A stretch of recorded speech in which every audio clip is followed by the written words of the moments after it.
I almost cannot put into words how truly horrible the story that I'm about to tell you is, but I can tell you that I tried a tiny taste of what these pilots went through in the simulator, and I am using everything that music have, and it really scared me.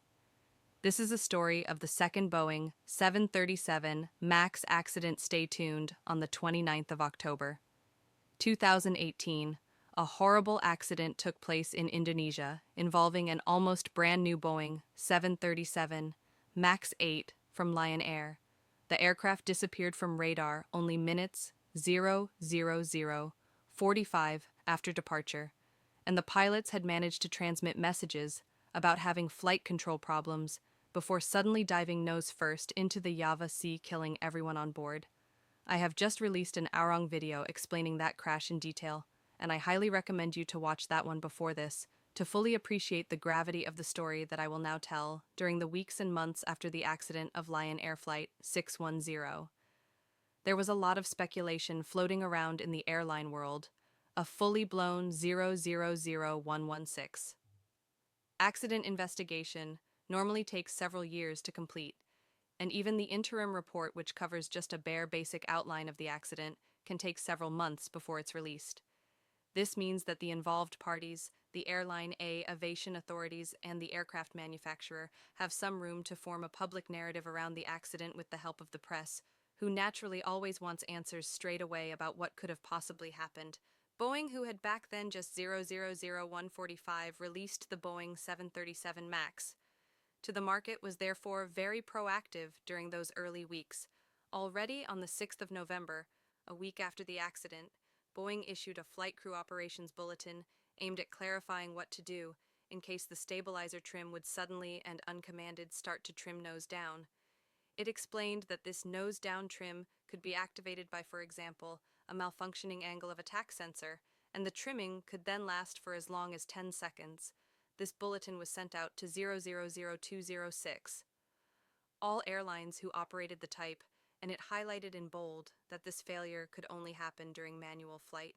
It then went further and explained that this trim movement could be stopped in reverse using normal electric trim, ENUT, and that if the failure who caused the trim persisted, well, then the same thing could not happen again. 5 seconds after the last pilot trim input until the stabilizer trim cutout switches were both MVE to cut out as part of the existing memory items for a runaway stabilizer. Now this bulletin is going to 000249 be extremely important for this story, so I want to again draw your attention to the wording in it. An angle of attack, failure condition that can occur during manual flight only, and that could be solved using the runaway stabilizer nor normal checklist. Around the time this bulletin was released, information from the ongoing Lion, an investigation also came into the public domain, and it pointed to several mistakes having been made by the operating crew. It also showed that another crew had managed to land the 000321 aircraft safely on the preceding day with exactly the same fault. All of this quickly led to a narrative in the press that the crash had been caused largely by pilot error and poor maintenance, and that it therefore wasn't anything really fundamentally wrong with the 737 MAX design. Basically, the consensus was that if these pilots had just been better trained and had followed the existing non-normal checklist, they would have been able to solve the problem.